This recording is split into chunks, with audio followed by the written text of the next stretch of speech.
आज हम बनाना सीखेंगे रैप पलाजो या फिर आप ट्राउजर भी बोल सकते हो। उसकी कटिंग और स्टिचिंग दिखने में काफी कूल लगता है, पहनने में बहुत ज्यादा कंफर्टेबल है और इसे बनाना भी उतना ही आसान है।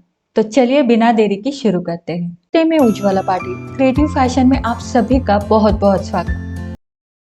के लिए मैंने 2 मीटर क्रेप का कपड़ा लिया है। आप कॉटन का भी ले सकते हो, लेकिन ध्यान इस चीज का रखना है कि उसका पन्ना ज्यादा हो। जितना ज्यादा पन्ना रहेगा उतना आपका अच्छा पलाजो बनेगा। सबसे पहले मैंने इसे लंबाई में फोल्ड किया है, जो कि ये 2 मीटर लंबाई है और इसकी चौड़ाई 60 इंच है। मतलब मैं जैसे मैंने बताया इसका 60 इंच का पन्ना है। अब पहले लंबाई में फोल्ड किया था, अब चौड़ाई में करेंगे, यानी विड्थ वाइज। अब ये 4 फोल्ड में हो गया। अगर आपको नहीं समझ में आया तो कागज के ऊपर समझा देती हूँ। तो देखिए ये कपड़े का पन्ना है और ये लंबाई है। तो लंबाई 2 मीटर है, तो पहले लंबाई में मैंने फोल्ड किया और अब मैं इसे चौड़ाई में फोल्ड करूंगी, यानी विड्थ वाइज। तो इस तरह से ये फोल्ड रहेगा। तो नीचे का कपड़ा भी वैसा ही फोल्ड है। तो इस साइड में ये खुले लेयर्स है, तो कपड़े के भी इस साइड में ये खुले लेयर्स है, क्योंकि जैसे मैंने कागज को फोल्ड किया है वैसे ही कपड़े को भी किया है। ऊपर की तरफ 2 फोल्ड आपको नजर आएंगे। तो देखिए कपड़े के भी 2 फोल्ड है। इस साइड में ये पूरा फोल्ड रहेगा। तो ये देखिए, तो आपको समझ में आ गया होगा कपड़ा कैसे फोल्ड है। तो ये जो फोल्ड वाली साइड है ना, इस साइड से हम चौड़ाई नापेंगे। अब चौड़ाई किस हिसाब से लें? तो आपका जितना हिप साइज है उसका आधा करें और उसमें कम से कम 4 से लेके 6 इंच तक मिलाएं। ठीक, तो मैंने यहाँ पर 40 हिप है तो आधा हुआ 20 इंच, उसमें 6 इंच मिलाया और 26 इंच पर मार्क किया। यहाँ पर मैंने हिप साइज के अनुसार कितनी चौड़ाई रखनी है वो बताया है, क्योंकि अगर आप बच्चों के लिए बना रहे हो तो उसी हिसाब से कपड़ा काटें। अब देखिए ये जो बचा हुआ कपड़ा है ना, ये हम बेल्ट में यूज करेंगे, क्योंकि इस प्लाजो में ऊपर की तरफ बेल्ट लगता है। मेरी प्लाजो की तैयार लंबाई 39 इंचेस है। अब उसमें से 1 इंच का ऊपर बेल्ट लगेगा, तो मैंने अगर 1 इंच कम कर देती हूँ तो फिर से 1 इंच मुझे मिलाना पड़ता है मार्जिन के लिए। मतलब जितनी आपकी लंबाई है तैयार उतनी डाल दीजिएगा। तो मेरी 39 इंचेस है और कपड़ा भी उतना ही है, इसीलिए मुझे लंबाई का अलग से नाप डालने की जरूरत नहीं पड़ी। आप अपनी लंबाई का नाप डालकर जो भी नीचे की तरफ एक्स्ट्रा का कपड़ा बचता है उसे कटिंग कर सकते हो। अब बढ़ते हैं आगे। अब ये फोल्ड वाली साइड है, यहाँ से हम क्रॉच का नाप डालेंगे, यानी आसन का। तो अगर आप बच्चों के लिए बना रहे हो तो 3 इंच पर डाले और बड़ों के लिए बना रहे हो तो 4 इंच पर मार्क करें, जैसे मैंने अभी किया 4 इंच पर। अब आसन की लंबाई कितनी रखनी है? तो जितना भी आपका हिप साइज है उसका चौथा भाग करें और उसमें 2 इंच मिलाए। तो उस हिसाब से मेरा हुआ 12 इंच, क्योंकि मेरा हिप साइज है 40 इंच। अब यहाँ से इसको जोड़ दे और आसन की गोलाई दे दे। कुछ इस प्रकार आसन की गोलाई ज्यादा गहराई में ना देनी है, जैसे मैंने वीडियो में दिखाया है वैसे डाल दीजिएगा और फिर कटिंग कर दीजिएगा। तो ये आसन का हिस्सा भी निकल गया। इस साइड में फोल्ड है तो हम इसको कट करेंगे, क्योंकि हमें अलग अलग पार्ट करने हैं। तो एक फोल्ड मैंने कट किया, अब मैं दूसरा कर रही हूँ। फोल्ड तो हमारा कट हो चुका और ये सारे हिस्से अलग अलग हो गए। अब यहाँ नीचे से हम 9 इंच पर एक मार्क करेंगे। यहाँ पर बच्चों के लिए बना रहे हो तो 7 से 8 इंच पर मार्क कर सकते हो, जैसे हमने अभी 9 इंच पर किया है। और यहाँ पर हमें बस गोलाई देनी है, तो इससे शेप जो होता है वो सुंदर लगता है। तो ये कट हो चुका। अब ऊपर के 2 हिस्से में पकड़ूंगी इस तरीके से और इसे मैं खोल दूंगी। धीरे धीरे बता रही हूं ताकि आपको कंफ्यूजन ना हो। तो ये देखिए खोलने के बाद ये क्रॉच वाला हिस्सा इस तरह से दिखेगा और नीचे की तरफ एक पार्ट है, ऊपर की तरफ एक पार्ट। अब बस हमें यहाँ गोलाई में सिलाई लगानी है। ये हमारा क्रॉच यानी आसन का हिस्सा है।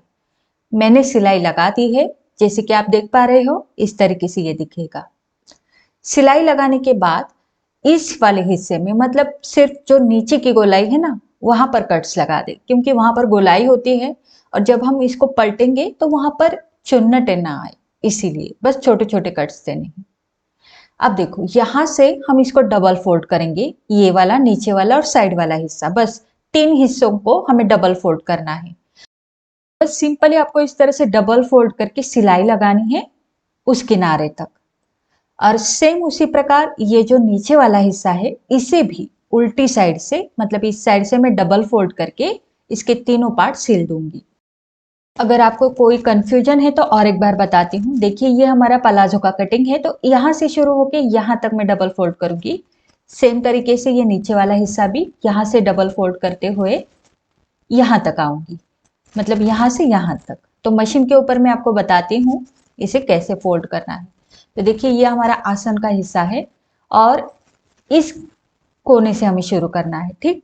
तो नीचे वाला पार्ट हटा दिया और इसे उल्टी साइड में quarter quarter inch double fold करूंगी और यहाँ से मैं सिलाई लगाऊंगी। तो ये आसानी से डबल फोल्ड हो जाता है, आप चाहो तो पिको भी कर सकते हो। अब ये डबल फोल्ड करते हुए जहां पर हमने 9-9 इंच पर गोलाई दी थी वहां पर आ गए हैं। वहां पर थोड़ा सा धीरे धीरे डबल फोल्ड करेंगे, क्योंकि वहां पर ना थोड़ा सा ऊपर नीचे उठ जाता है, बाद में इस्त्री करने के बाद वो भी ठीक हो जाएगा, कोई दिक्कत नहीं है। तो सिलाई हमने लगा दी है। अब ये सिलाई कैसे लगी है ये मैं आपको दिखाती हूँ। तो देखिए सिलाई मैंने कहाँ से कहाँ लगाई।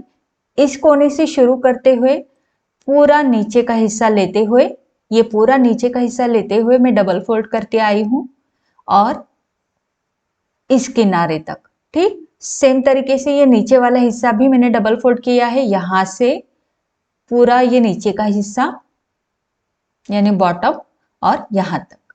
तो इस प्रकार मैंने तीनों साइड में डबल फोल्ड करके सिलाई लगा दी है, ठीक है। अब हमें क्या करना है, यहां से इसको उठाएंगे और यहां से इसको उठाएंगे और इसे हम इस तरह से रखेंगे, यानी आसन वाला हिस्सा सेंटर में आ जाएगा। तो ये इस तरह से मैंने रख दिया। अब आपको दो अलग अलग पैर नजर आ रहे हैं, ये इस तरह से दिखेगा। तो देखिए ये नीचे से इस तरह से खुला रहेगा और साइड से भी खुला रहेगा और बीच में आपको आसन नजर आएगा, ठीक। तो इस प्रकार मैंने यहाँ पर इसको रख दिया।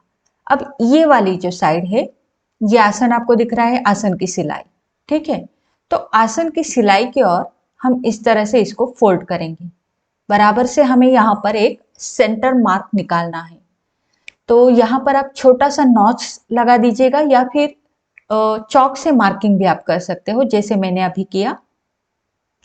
तो यहाँ पर ये हमारा सेंटर मार्क रहेगा। अब हम क्या करेंगे, हमारी जितनी भी वेस्ट है, जहां पर हम पलाजो को बांधेंगे, टाइप करेंगे, वहां पर उसे हम वेस्ट बोलते हैं। तो वो एरिया मेरा 32 इंच है, तो उसका मैंने चौथा भाग किया तो 8 इंच आया। अब क्रॉच की सिलाई से मैंने 8 इंच पर मार्क किया है। अब सेम मार्क में इस किनारे से भी करूंगी 8 इंच पर, ठीक। दोनों साइड में मैंने 8-8 इंच पर मार्क किया। ये दोनों मार्किंग नीचे वाले पल्ले में भी करने हैं, तो मैंने वहां पर भी मार्किंग कर दिया जो नीचे का पल्ला है, क्योंकि वहां पर भी हमें प्लिट्स लेने हैं। तो ये मार्किंग हो गया। अब हम यहाँ पर प्लिट्स कैसे लेंगे, देखो साइड का जो मार्क है उसे हम इस सेंटर वाले मार्क की तरफ लाएंगे और यहाँ से इसको पिन से फिक्स करेंगे। तो यहाँ पर मैं पिन लगा के इसे फिक्स करूंगी। अब ये वाला मार्क है, इसे भी सेंटर तक लाके इस तरह से हम प्लिट लेंगे और इसे भी मैं पिन से फिक्स करूंगी। तो ये बॉक्स प्लिट बनती है उल्टी साइड से। तो उल्टी साइड भी मैं आपको दिखाऊंगी। तो ये देखिए यहाँ पर ये उल्टी साइड से बॉक्स प्लिट नजर आएगी। सेम हमें इस साइड में भी करना है। तो क्रॉच की सिलाई तक मैंने सेंटर में फोल्ड किया, एक छोटा सा नॉच लगाया और इस साइड में भी हमें सेम मार्क करना है। जैसे कि कमर की गोलाई 32 इंच है, चौथा भाग हुआ 8 इंच, तो 8-8 इंच पर दोनों साइड से मैंने मार्किंग कर दिया। अब ये मार्किंग नीचे वाले पल्ले की तरफ भी करने हैं यहाँ पर। अब यहाँ पर भी सेम प्लेट्स लेंगे। तो यहाँ साइड का जो मार्क है वहां से सेंटर तक प्लेट ले ली, पिन से फिक्स किया, सेम इस साइड में भी किया और ऐसा ही सेम नीचे के पल्ले में भी करना है। तो यहाँ नीचे वाला जो पल्ला है वहां पर मार्किंग करके रखा है, ये देखिए सेम हमें वैसे ही प्लेट लेने हैं। तो ये जो प्लेट्स है ये उल्टी साइड से आपको बॉक्स प्लेट्स नजर आएंगे, ठीक है। तो ये देखिए इस तरीके से मैंने यहाँ पर पेन से फिक्स कर दिया और सेम हमारे इस पल्ले में भी, मतलब इस साइड में भी करना है। तो यहाँ पर भी मैंने सेम प्लेट्स ले लिए, जैसे कि मार्किंग पहले से ही था, बस उसके ऊपर मैंने प्लेट्स डाल दी। तो इस तरह से ये हमारे बॉक्स प्लेट्स बन गए हैं। 4 बॉक्स प्लेट्स बने हैं, ये देख सकते हो आप। नीचे के पल्ले में 2 और ऊपर के पल्ले में 2। अब बस ये जो बॉक्स प्लिट्स बने हैं इसके ऊपर हम सिलाई लगा देंगे। सिर्फ प्लिट्स के ऊपर सिलाई लगानी है, बाकी कहीं पर नहीं लगानी है, ताकि ये जो प्लिट्स हमने लिए हैं वो फिक्स हो जाए।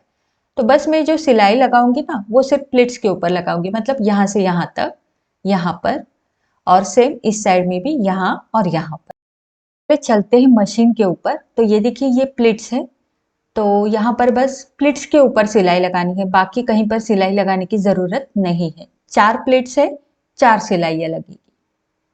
तो 2 पे मैंने लगा के दिखाई, सेम वैसे ही बचे हुए दोनों प्लिट्स के ऊपर लगानी है।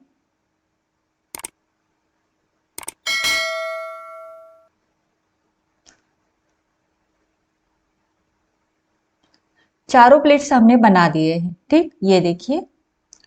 तो सिलाई सिर्फ प्लेट्स के ऊपर लगी है। अब हमें इसमें बेल्ट लगाना है।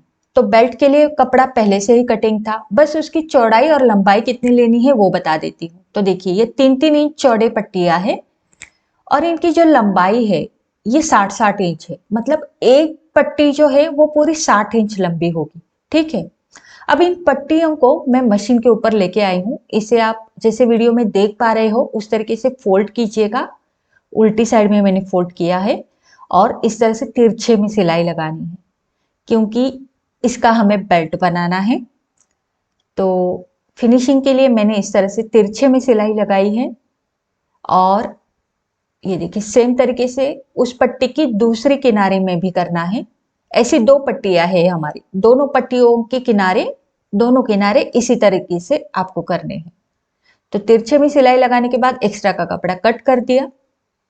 अब देखिए ये पट्टी मैंने जो अभी अभी तिरछे में सिलाई लगाई थी उल्टी साइड में, अब इसको हमें सीधे में करना है। तो ये मैंने सीधे में कर दिया। इसके जो कोने हैं वो आप अच्छे से निकाल दीजिएगा, कोई भी नुकीली चीज लेकर उसके कोनों को बना दीजिएगा। तो बस ये हो गया। सेम तरीके से दूसरी पट्टी भी आपको रेडी करनी है, ठीक है। जैसे मैंने बताया एक पट्टी की लंबाई 60 इंच है। अब इस पट्टी का सेंटर मैंने निकाला है एक छोटा सा नॉच देके। अब इस सेंटर को ये जो आसन वाली सिलाई है यानी क्रॉच की सिलाई बराबर से उसके ऊपर रखेंगे। तो इसको रखना है इस तरीके से, जैसे आप देख पा रहे हो उल्टी साइड से हम इसको जोड़ेंगे और यहाँ से यहाँ तक बस सिलाई लगा देंगे, ठीक है। तो पिन से मैं फिक्स कर देती हूँ ताकि सेंटर हिले नहीं, बराबर से अपनी जगह पर बने रहे। और बस मैं सिलाई लगाऊंगी। सेम तरीके से इस वाले पल्ले में भी करना है। तो दूसरी पट्टी भी मैंने रेडी करके रखी है, ये देखिए।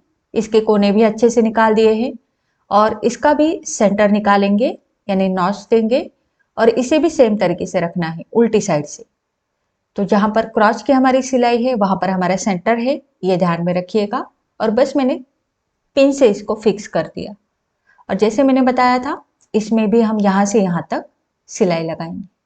तो सिलाई मैंने लगा दी है और पट्टियां हमारी जुड़ चुकी है, जैसे आप देख पा रहे हो। अब इसका फिनिशिंग कैसे होगा देखो। इसे हमें यहाँ से अंदर मोड़कर इसके ऊपर इस तरह से रख देना है और यहाँ पर मैं पिन लगा देती हूँ ताकि आपको समझ में आ जाए। तो पूरी पट्टी हमारी ऐसे ही सिलेगी, ठीक है। तो पहले इस तरह से फोल्ड किया और उसके ऊपर रख दिया और यहाँ पर भी पिन लगा देती हूँ। तो इस तरीके से हमारा बनेगा बेल्ट, ठीक है। तो ये 1 इंच चौड़ा होगा। अब यहाँ से हमारी सिलाई लगेगी पूरी यहाँ तक। अब यहाँ इसके साइड्स जो है वो कैसे जुड़ेंगे देखो। तो ये देखिए इस तरह से हम इसको भी फोल्ड करेंगे और एक दूसरे के ऊपर रखेंगे। जो ऑलरेडी बेल्ट में हमने फोल्ड करके रखा था वैसे ही आगे की तरफ कंटिन्यू करना है। और ये देखिए इस तरह से इसका फिनिशिंग हो जाएगा। सेम यहाँ से हम इसको सिलाई लगा के कंप्लीट करेंगे और सेम इस साइड में भी किनारे बस अंदर की तरफ डालकर ऊपर से सिलाई लगाएंगे और सेम तरीके से ये वाला बेल्ट भी तैयार करेंगे। इसकी भी किनारे अंदर की तरफ डालकर हम फोल्ड करते हुए सिलाई लगाएंगे। तो चलिए मशीन के ऊपर। तो यहाँ पर देखो एक साइड से मतलब एक किनारे से सिलाई को शुरू करना है। तो पहले बेल्ट को मैंने बेल्ट के किनारे अंदर की तरफ मोड़कर इसे इस तरह से रख दिया और यहाँ से मैंने सिलाई को शुरू किया है। तो बस ऐसे ही सिलाई को हम आगे की तरफ कंटिन्यू करते हुए जा रहे हैं। तो आपको देखने, मेरे बोलने से ज्यादा देखने पर आपको इजीली समझ में आ जाएगा। और देखिए ऐसे ही सिलाई लगाते हुए मैं दूसरे किनारे तक आ गई हूँ बेल्ट के और इसको मैं यहाँ पर फिनिश कर दूंगी। सेम तरीके से नीचे के पल्ले का बेल्ट भी मैं रेडी करूंगी। तो देखिए दोनों बेल्ट मैंने सेम तरीके से रेडी किए हैं और ये जो दिखेगा तैयार होने के बाद ये कुछ इस तरह से दिखेगा। अब आप बोलोगे कि इसके साइड तो हमने सिले नहीं, फिर इसे पहनेंगे कैसे? तो देखिए यहाँ पर मैंने पहनना कैसे है वो भी बता दिया है। तो दो बेल्ट को छोड़ के बस दो बेल्ट को पकड़ा है और इससे पहले मैं इस तरह से बैक में बांध दूंगी। बांधने के बाद जो बचे हुए दो बेल्ट है इसको मैंने दो पैरों के बीच में से पीछे की तरफ निकाला है और पीछे की तरफ इसको इस तरह से रैप करते हुए आगे की तरफ लिया है और आगे की तरफ हम इसको बांध देंगे। और देखिए ये बहुत सुंदर लगता है, इसका लुक आप यहाँ पर देख सकते हो, बहुत ही कूल नजर आता है।